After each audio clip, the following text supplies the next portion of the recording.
Welcome to our tutorial on how to vote in a poll on Twitter using your PC. Let's explore the simple steps to participate in a poll. To begin, open Twitter on your PC and navigate to the post that contains the poll you wish to vote in. Once you have found the post with the poll, simply click or tap on your preferred option to submit your vote.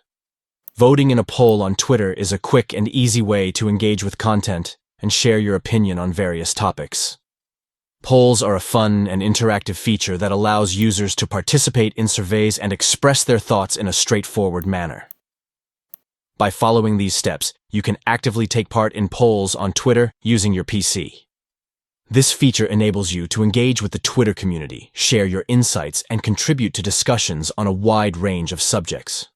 Thank you for watching, and we hope this tutorial helps you effectively participate in polls on Twitter, making your online experience more interactive and engaging.